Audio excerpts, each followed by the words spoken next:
자, 지난주에 저희가 재배시시 염증화 동원거슬유를 배웠습니다. 그죠? 예, 보증조전회를 배웠죠. 보증조전회에서 1, 2, 3, 4, 5종인데 그 중에서 우리가 중요한 게 뭐였다? 중용력 포틀랜드 시멘트랑 조각 포틀랜드 시멘트가 있었다. 우리가 그거를 좀 이해를 하려고 그러면은 여름에 쓰는 거냐, 겨울에 쓰는 거냐, 예, 이런 것부터 시작해서 장기 강도냐, 수화열이냐, 수화 반응 속도냐, 거기에 따른 건조 수축이 일어나냐, 안 일어나냐, 예, 그리고 콜드 조인트, 그리고 동해에 대한 부분들, 뭐 이렇게 이제 연관성을 가지고 공부를 하시면 좋다라고 이제 말씀을 드렸어요. 그거를 외웠을 뿐인데, 그거 가지고 분말도에서 분말도가 큰 거, 작은 거, 예, 비교 설명할 때 같이 갖고 와서 쓰기가 매우 좋았죠. 오늘도 또 이따가 우리가 특수 콘크리트 할 건데 한 번 더 가져올 거예요. 그렇기 때문에 그거 하나만 외우고 있으면은 계속 여기저기 콘크리트에서 이제 써먹을 수 있는 곳이 되게 많아졌더라라는 거고요. 오전에 제가 숙제 검토를 했는데 실력들이 되게 많이 올라왔어요. 제가 모범 답안을 많이 풀어서 그런가, 많이 이제 이렇게 알려드려서 그런지, 물론 그거를 이제 베껴 오시는 분들도 계셔. 근데 저는 개인적으로 생각했을 때 그거를 베끼셔도 좋다. 왜냐 그러면은 전혀 공부를 안 하는 것보다는 그걸 베껴서라도 두 번째 대제목이 이렇게 쓰는 거고 내용이 이렇게 쓰는 거구나 라는 걸 느낄 수는 있잖아요. 그죠? 그래서 모범 답안 추가적으로 계속 올리는 거 그거 보시면 좋을 것 같고요. 그리고 심심할 때 다른 거 보지 말고 저희 학원 유튜브 쇼츠에 제가 계속 답안 올리고 있으니까, 예. 만약에 뭐 이렇게 따로 이제 뭐 예를 들어 이제 회의를 할 거야. 회의를 할 건데 조금 뭐 시간이 남아서 누가 안 오고 있어. 그러면은 그냥 쇼츠 띄워놓고 음악만 안 틀면 되잖아요. 그리고 이렇게 보면은 될 것 같으니까 수단과 방법을 가리지 말고 우리가 열심히 공부를 하시면 좋을 것 같습니다. 지난주에 재배시시 염증할 동원거슬 유로 저희가 배웠었죠, 그죠? 그래서 재배시시 염증할 동원 건설유. 그래서 재배시 끊고 염중할 끊고 동원건 끊고 이렇게 지금 끌어서 우리가 공부를 한다라고 얘기를 했고요. 재는 지난주에 다 했어요. 그죠? 혼화 재료의 종류는 혼화 자이랑 혼화 저희가 있고요. 포고풀 팽착이 있었는데 그 중에서 우리가 공부를 안 하는 것은 무엇을 안 한다? 착색재를 공부를 안 한다. 그죠? 팽창재는 배웠다 안 배웠다? 안 배웠지만 배운 걸로 친다. 왜? 팽창 시멘트에서 배웠으니까 똑같은 성질이다 라고 얘기를 해드렸습니다. 오늘은 이제 배합에 대해서 들어갈 거예요. 그래서 설배 0WS 굴잔 단시현입니다. 그래서 설배 끊고요. 0WS 굴잔 단 끊고 시현 이렇게 끊습니다. 그래서 설배가 하나로 시험제 출제가 돼요. 그리고 시현이 하나로 출제가 됩니다. 물론 그냥 얘가 하나만 출제가 될 수도 있어요. 근데 얘가 출제가 됐다 그래서 얘만 쓰는 게 아니라 얘도 같이 써야 돼. 쉽게 생각하면 얘도 마찬가지예요. 얘만 출제가 됐다 그래도 얘만 쓰는 게 아니라 얘를 같이 써 주셔야 되는 거예요. 그런 내용이고요. 여기는 이제 배합에 들어가는 어떠한 순서라든지 어떤 이야기들 풍부하게 내가 이거 가지고 저기서 써먹고 이쪽에서 써먹고 막 써먹고 여러 가지로 써먹을 수 있는 부분들이 있거든요. 그래서 설배 0WS 굴잔 단시현 이걸 그대로 외워주시면은 매우 좋을 것 같습니다.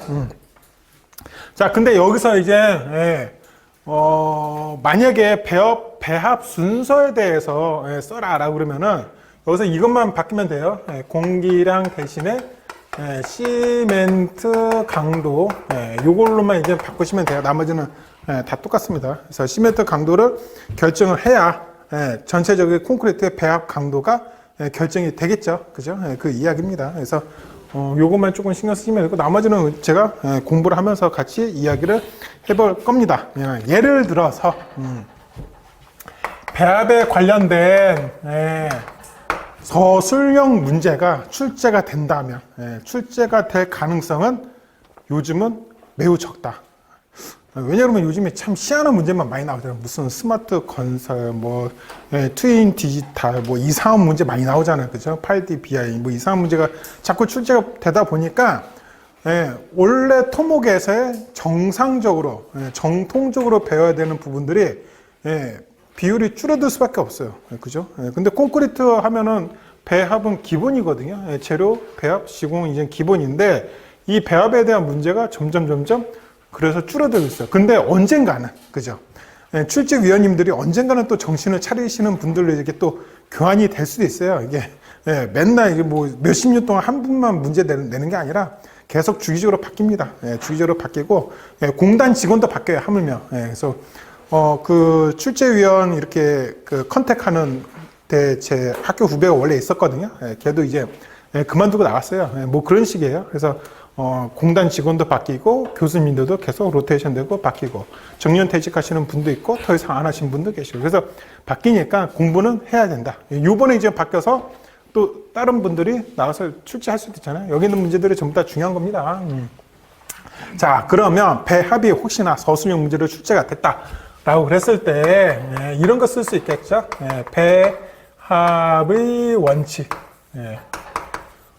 이런 거 쓸 수 있을 것 같아요. 예, 배합은 예, 왜 중요하냐라고 그랬더니 우리가 호나 제로에서 무엇을 배웠냐 그랬더니 소요의 강도와 내구성과 수밀성과 균열 저항성, 워성마 이걸 이제 배웠습니다. 결국은 콘크리트는 가장 중요한 게 강도가 매우 중요하다라고 이야기를 해줄 수 있죠. 그래서 예, 콘크리트의 강도 때문에 우리가 이제 배합을 배운다라고 생각하시면 돼요. 예, 이 부분은 이제 영어로 되어 있는 부분을 제가 쓰겠습니다. 물 결합제비, 슬럼프, 굵은 골재, 최대 치수, 예, 잔 골재율. 예, 얘네가 이제 영어예요. 예. 우리가 뭐가 약해요? 영어가 약해요. 그 요즘에 그 제가 유튜브를 보면은 저는 알고리즘에 이제 그 외국 해외여행 가시는 젊으신 분들 이렇게 알고리즘 많이 뜨는데 왜 이렇게 영어를 잘해? 예, 잘 알아듣고 잘 말하고. 저희 때랑은 너무 틀린 것 같아요. 저희 때는 이제 좀 주입식이고 뭐 그냥 이 문장 주고 그냥 가로하고 거기 뭐가 들어가지 맞는지 예, 뭐 그런 거 이제 썼잖아요. 근데 요즘엔 그런 게 아니고 막 듣긴 평가도 되게 많이 하고 그러잖아요. 그죠? 예, 그래서 영어가 되게 중요합니다. 그래서 이 영어를 이용한 배합 원칙을 설명할 줄만 아시면 된다라고 생각하시면 될 것 같습니다. 예, 기본적으로는 예, 이렇게 이제 생겨 먹었어요. 이렇게 이제 생겨 먹었는데 여기 이제 들어가는 게 굵은 골재, 최대 치수, 물 결합제비, 예, 잔 골재 요 세 가지가 들어갑니다. 예, 그래서 슬럼프는 빠졌네. 예, 슬럼프는 왜 빠졌냐 그러면 물 결합제비랑 비례야. 예, 그죠? 그래서 예, 그렇기 때문에 그냥 슬럼프는 따로 설명을 안 해도 물 결합제비에 들어갔다라고 생각하시면 되겠고요. 주로 요 세 가지를 이용해서 예, 무엇인가 계속 엮어지는 답안지 쓸 거다라고 생각을 하시면 될 것 같습니다. 그래서 예, 얘가 예, 물 결합제비랑 잔 골재율. 그래서 물 결합제비랑 잔 골재율이 커지면 커질수록 예, 콘크리트의 강도는 점점 작아지고 되어 있고요. 예, 그리고 굵은 골재 최대 치수가 커지면 커질수록 예, 콘크리트의 강도는 예, 점점 커지게 됩니다. 자, 그런데 저희가 뭐라 그랬어요? 강도는 소요의 강도라 그랬어요. 그죠? 예, 강도가 높으면 높을수록 좋겠지. 예. 높으면 좋죠. 높으면 좋은데 자꾸 뭐가 많이 들어요? 굵은 골재가 많이 들어가겠죠. 굵은 골재 최대 치수가 또 커져야 되겠죠. 예, 그렇다 그러면은 골재가 이렇게 조그만 것보다 이렇게 알골재 이렇게 큰 게 조금 더 비쌀 거 아니에요. 그래서 돈이 계속 올라가요. 예, 현장 소장님이라 그러시면 돈이 계속 올라가는 게 중요한 게 아니라 시방세 소요의 강도라고 이야기를 했으니까 우리는 소요의 강도만 맞춰주면 되잖아요. 그죠? 예, 그게 어디다? 요 부분이다. 라고 생각하시면 될 것 같아요. 그래서 요 값을 우리가 결정을 해주게 되는데, 그럼 여기에 상하는 이 값은 무슨 값을 이야기를 해주느냐 그랬더니 배합 강도를 이야기를 해주고 있습니다. 그러면 이 배합 강도는 그냥 이렇게까지만 쓰면은 그런가 보다 라고 이제 되겠죠. 그렇죠? 그런데 설계에서 우리 현장에서는 그 강도를 설계 기준값이 얼마큼이야 라고 시방서에 쓰여져 있겠죠. 그죠? 그래서 설계 기준 강도라는 게 있는데 시방서에 있는 거예요. 본인들 현장에 가시면은 본인들 현장에 있는 시방서에 있을 거예요. 그러면은 배합 강도는 뭐보다 설계 기준 강도보다 크게 큰 거에서의 소요의 강도가 되겠죠. 여기에 해당되는 강도를 가지고 굵은 골재 최대 치수, 물 결합제비, 그리고 잔골재율을 결정을 해 주시면 되겠죠. 그렇죠? 그러면 왼쪽에는 그래프를 그리고 그래프에다 어떤 설명을 해 줬으니까 오른쪽에는 배합의 원칙에 해당이 되는 순서 같은 거 하나 해 주시면은 좋을 것 같아요. 그래프는 몇 줄 한다 그랬어요? 4줄 해요. 그래프는 4줄 하니까 한 줄, 반줄, 한 줄, 반줄, 한 줄. 그러면 이제 차트가 꼭 4줄이 되겠죠. 그래서 이렇게 왁구를 본인들이 만들어 주시면 좋을 것 같아요. 그래서 조건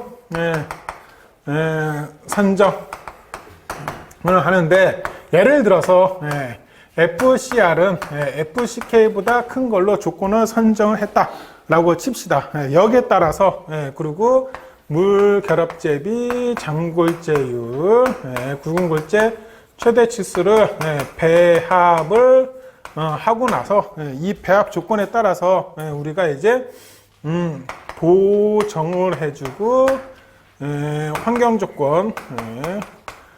조건을 고려를 해서 결정을 해주면 되겠죠. 그래서 한번 이제 제가 왼쪽에 있는 거 가지고 대충 오른쪽에 이제 한번 만들어 본 거예요. 그래서 이런 식으로도 만들 수 있겠더라. 결국은 우리가 좀 이따 이제 보정에 대해서도 배울 건데, 보정을 해줘야 되고요. 그리고 우리가 이제 나중에 우리가 좀 이따가 현장 배합이라는 걸 이제 배울 거예요. 이 현장 배합은 현장 지방세 규정은 있지만 현장에서 어떠한 환경적인 요인에 따라서 조금 다르게 되는 강도가 다르게 나타날 수밖에 없는 그런 이유가 있을 거란 말이죠. 그렇죠? 그래서 그런 보정이라든지 환경 조건 그런 것들을 고려해서 결정을 해주시면 되겠다라고 이제 이야기를 해주고 있는 거죠. 그렇죠? 그래서 이런 식으로 한번 만들어 봤어요. 여러분들도 이거를 그냥 가져가지 마시고 이런 식으로 저처럼 한번 만들어 보시면 참 좋을 것 같습니다. 자, 예를 들어서 이런 것도 만들 수 있더라. 내구성 향상키 위한 배합 조건 뭐 이런 식으로 답안지를 만들 수도 있겠죠. 그죠? 그렇다 그러면 저는 그냥 똑같이 2번으로 써봤어요. 일부러. 두 번째 대제목에 나는 무엇을 넣을 것이냐 한번 이제 고려를 해보자 이거지. 맨날 제가 이것만 설명드리면 여러분들은 뭐만 쓰겠어요? 이것만 쓰겠죠. 그렇죠? 그래서 이런 식으로 한번 가보자. 그러면 자, 왜 하필이면 내구성이라고 했냐? 그랬더니 콘크리트는 결국은 내구성을 높이기 위해서 혼화 재료를 집어넣는 거고요. 내구성을 높이기 위해서 배합 조건을 바꾸는 거예요. 그래서 결국 모든 이유는 내구성에서부터 나타난다라고 이제 생각하시면 될 것 같아요. 자, 그러면 내구성이 예를 들어서 결여되는 것들이 뭐가 있냐라고 했을 때 어디서 우리가 찾을 수 있다? 재배 시시 염중할 동원 것을 위해서 한번 찾을 수가 있더라. 그러면 저기서 예를 들어서 염해, 탄산화, AAR, 동결, 온도 변화, 건조 수축, 결국은 염중할 동원건설 유인데 쟤네들에 대해서 어떠한 내구성에 대한 부분이 결여가 되어 있다면 이거를 높여주기 위해서 배합 조건을 우리가 이야기를 해줄 수 있겠죠. 그렇죠? 예를 들어서 굵은골재 최대 치수, 잔골재율, 물 결합제 비. 이렇게 하고 나서 이 안에다가 뭘 해줄 수 있어요? 이런 식으로 그래프를 해줄 수도 있겠죠. 답안지를 어떻게 쓰느냐는 본인이 어떻게 만들어 갈 거냐 라는 겁니다.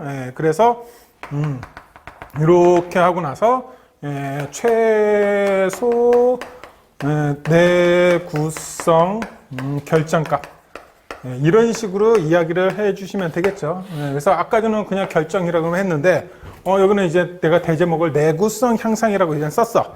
그럼 여기다가도 내가 어떠한 내구성 결정값인지 그 부분에 대해서 살짝 이야기를 해 주시면 좋겠죠.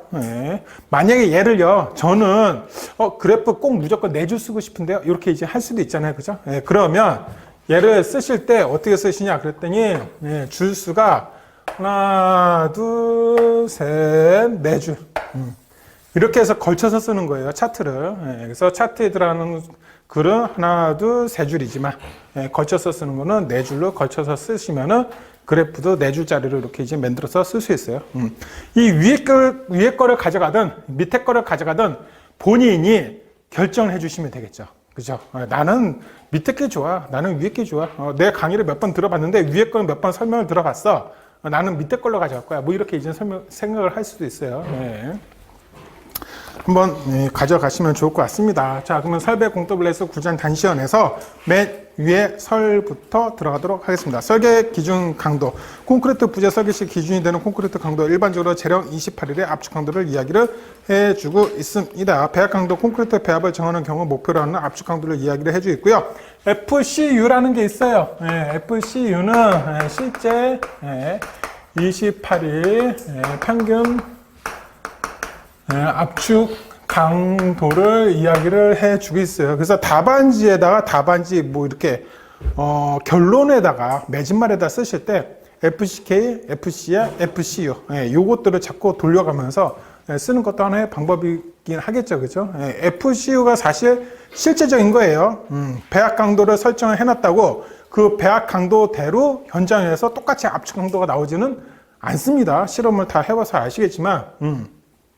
저 역시 그 현장에서 실험을 해봤을 때 24짜리였어요. 24짜리인데 이게 배합 강도가 24 설정을 해놓은 거였거든. 근데 현장에서 압축 강도 실험을 딱 해보면은 막 36, 40 막 이렇게 나오더라고. 그죠? 그래서 뭐 틀린 겁니다. 결국은 FCU는 한참 클 수 있어요. 그럼 우리가 사실상 목표를 하는 거는 무엇을 할 수 있어요? FCU가 FCR보다 크고 FCK보다 크면은 좋겠죠. 얘는 현장에서 내가 실험하는 거야. 그죠? 그리고 얘는 현장에서 목표로 하는 거고, 얘는 지방서에 있는 거예요. 그죠? 그래서 원래는 이런 식으로 해서 떨어지게 하면 더 좋겠다라는 이야기입니다. 주요 공정별 설계 기준 강도 및 재령일 기준 이유가 있습니다. 일반적은 때 도로 포장이 있는데 재령 28일, 재령 91일, 재령 28일 휨 강도. 도로에서는 유일하게 휨 강도를 본다. CCP입니다. 그래서 예를 들어 문제가 FCR 배합 강도라고 출제가 됐다라고 하겠습니다. 그래서 뭐 개요 알아서 쓰겠죠, 그죠? 그러면은 FCR과 FCK의 관계. 뭐 이제 뭐 이야기를 해줄 수 있겠죠, 그죠? 그래서 FCR은 어떠한 목적을 가지고 있고, FCK는 어떠한 목적을 가지고 있고, 여기에 따른 어떠한 관계가 있더라, 아니면 여기에 어떠한 목적이 있더라, 뭐 이런 거 이제 써주시면은 될 것 같아요. 그러고 나서 보니까는 FCR 결정 방법. 뭐 이런 거 이제 써줄 수 있겠죠. 결정을 하다 보니까는 얘가 이제 그 배합 강도를 결정하는 어떤 순서가 있을 거예요. 그래서 어떠한 순서에 의해서 하더라. 요 순서는 교재처럼 이렇게 제목을 쓰고 나서 이 오른쪽에다 그냥 쓰셔도 상관없어요. 그래서 예를 들어 땡땡하고 무엇을 해서 무엇을 하더라. 교재는 요 밑에 추가 설명했는데 이 추가 설명을 안 하셔도 크게 문제가 되지는 않아요. 왜? 본인이 이제 용어 답안을 쓴다라고 했을 때, 물론 써야 될 게 많은 서술형 답안에서는 좀 같이 써주시면은 좋겠죠. 줄수를 늘리는 게 있으니까는 맨 처음에는 표준 편차를 구합니다. 그래서 표준 편차를 구하는데 기본적으로 30번 이상 압축 강도 시험을 현장에서 할 거예요. 한 구조물에 대해서. 그랬을 경우에는 보정할 필요가 없다. 라는 이야기입니다. 그래서 보정하지 않고 그냥 표준 편차를 쓰시면 돼요. 그런데 29개 이하로 한다. 그랬을 때 표준 편차를 보정해 줘야 되는데 보정 결과가 뭐 있다. 그래서 현장에서 뭐 이렇게 구해서 한다라고 좀 보시면 될 것 같아요. 두 가지 식이 있습니다. 그래서 지금은 이제 총 4가지씩 개념이긴 한데 그냥 2가지씩 개념이라고 봐도 될 것 같아요. 이 중에서 큰 값을 적용해서 FCK가 아니죠. FCR이죠. 배합 강도니까. 그래서 FCR을 우리가 결정을 해 주시면은 되겠다. 근데 여기에 따른 조건이 있겠죠. 그래서 여러분들이 조금 주의를 하셔야 되는 게 뭐냐 그랬더니 교재에 있는 대로만 쓰면은 합격을 하는 줄 아시는 분들의 상당수 많아요. 그런데 꼭 그렇진 않아요. 교재는 여러분들한테 어떤 지식을 알려주기 위한 내용들만 접근해서 쓰는 경우가 상당수 많습니다. 제 교재뿐만 아니라 시중에서 파는 거 전부 다. 근데 제 교재는 그나마 22줄로 쓰려고 노력을 많이 한 거예요. 그래서 예를 들어서 이거예요. FCR 결정 방법인데 여기에 따른 조건이 교재 예를 들어서 3가지냐 4가지냐 이런 게 중요한 게 아니에요. 이 조건은 나는 한 가지만 쓰고 싶다. 그러면 한 가지만 써도 돼. 어디서? 용어 문제에서. 이런 이야기죠. 서술에서는 써야 될 양이 많으니까 요거 4가지면 4가지 뭐 이런 걸 다 쓰면 되게 좋겠다. 뭐 이렇게 이제 되겠는데 여기서는 예를 들어서 하나만 써보자. FCK보다 크게 만들어 주시면은 좋겠죠. 예를 들어서. 근데 교재에서는 혹시나 FCR이 FCK보다 작을 확률이 5% 이하, FCK가 FCR이 FCK-3.5보다 작을 확률이 1% 이하, 공사 초기 추정 불가능 또는 소규모 공사의 표준 편차는 0.15 FCK로 이제 설정을 해놨어요. 근데 이렇게만 써도 충분하겠죠, 그죠? 그래서 충분히 클 것 조건이고 예외 사항 이렇게 쓰셔도 될 것 같아요. 그래서 예외 사항을 여러 가지로 보니까는 예외 사항 C 1에서 5% 이하일 것. 뭐 이런 식으로 이제 답안지에 적어도 된다는 거예요. 크게 문제 안 돼요. 왜냐 그러면은 이 밑에다가 우리 또 다른 거 쓸 거 많거든. 그래서 한번 이렇게 꾸며봤다라고 생각을 하시면 될 것 같아요. 그러고 나서 보니까는 결정을 하고 싶대요. 결정하는 방법을 보니까 FCR이 뭐보다 35 MPa보다 작은 경우를 FCK가 35보다 작은 경우를 한번 봐보자. 그래서 설계 기준 강도가 35보다 적었을 때 이때 FCR은 어떻게 되느냐 2가지식으로 나타내보자 이 이야기입니다. 그래서 여기서 2가지식은 이 조건에 따라서 이 한 가지, 2가지 요거를 이제 이야기한다라고 생각을 하시면 될 것 같아요. 그래서 FCK 플러스 1.34 S 요거는 이제 공통 값이라고 생각하시면 되고요. FCK 빼기 3.5 플러스 2.33 S 이렇게 이제 2가지씩이 있습니다. 그래서 왜 3.5를 뺐냐라고 했더니 옛날에는 그냥 고강도가 35메가파스칼이에요. 그래서 35메가파스칼 기준으로 해서 10%를 뺐다라고 생각을 하시면 될 것 같아요. 그런데 그러면은 FCK 값이 35MPa보다 크면 어떡하냐. 요즘에 이제 초고층 아니면 되게 고강도의 건축물을 할 수도 있죠. 그랬을 경우에 예를 들어 80메가파스칼. 그럼 80메가파스칼에서 3.5를 뺀다 그러면은 매우 조금 빼는 거거든요.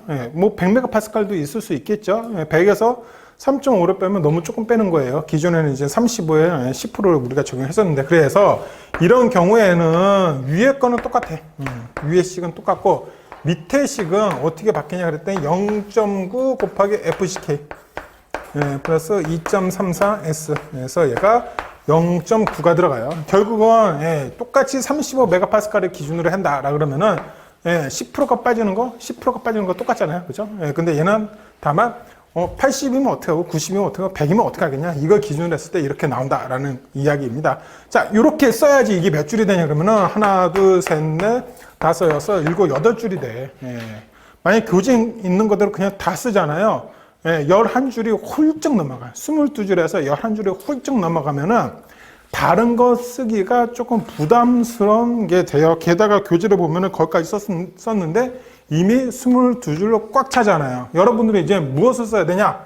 했더니 추가적으로 쓸 수 있는 말은 FCR 결정 및 적용 시 주의사항.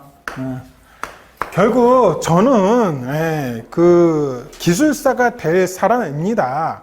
기술사가 될 사람이니까 얘를 적용하거나 결정할 때 기술사적으로 생각해야 될 게 무엇이 더 있어요 라고 이야기를 해줄 수 있겠죠, 그렇죠? 뭐 이런 식으로 이제 답안지 가는 거예요. 그러면 결국 얘도 주의사항이니까 몇 개를 쓰면 돼? 1, 2, 3, 4 이렇게 이제 쓰시면 된다는 거죠, 그죠? 그리고 이렇게까지만 설명을 드리고 그냥 넘어가잖아요. 그럼 뭐라 그러시는지 아세요? 저 그 다음에 이거 한 줄도 못 쓰겠는데요. 또 그 똑같은 말을 계속 또 하고 있는 거야. 우리가 오늘 이제 배운 거 있잖아요, 그렇죠? 이제 오늘 배운 거에서만 결정 및 적용 시 주의사항 한번 끌어올게요, 그죠? 그러면 예를 들어서 도로 CCP는 힘 강도 추가 체크 뭐 이런 거 이제 썼다라고 할게요. 우리가 설계 기준 강도 교재를 다시 들어가니까 재령 28의 힘 강도라고 이제 되어져 있잖아요, 그죠? 그래서 그냥 그거 하나 이제 가져왔을 거예요. 배합 적용 시 원칙상 소요의 강도 이상 결정. 이렇게 이제 쓸 수 있겠죠. 그렇죠. 예를 들자 그러면은, 우리 아까 전에 뭐 배웠어요? 지금 계속 소유의 강도 이야기 했었잖아요. 그죠? 그리고 FCR에 따른, 물 결합제비랑, 잔골재율, 조정, 필요성, 검토라고 해볼게요. 왜 필요성을 검토를 해야 돼요? 좀 전에 이제 그래프 배웠잖아요. 그래프가 뭐? 이렇게 이제 된다며. 결국 이제 그 강도에 따라서 물 결합제비가 높아짐에 따라서 될 거 아니에요, 그죠? 근데 얘가 시멘트 강도를 어떤 거를 쓰느냐, 예를 들어서 시멘트 강도를 어떤 거를 쓰느냐, 아니면 혼합 재료를 어떤 걸 쓰느냐에 따라서 이 그래프가 위로 옵셋이 될 수도 있고 밑으로 옵셋이 될 수도 있죠, 그렇죠? 게다가 얘가 조금 누울 수도 있고 오히려 이렇게 쓸 수도 있어, 그렇죠? 여러 가지 조건들이 자꾸 바뀐단 말이에요. 그래서 이런 거 이제 하나 써줄 수 있을 거예요. 결정은 책임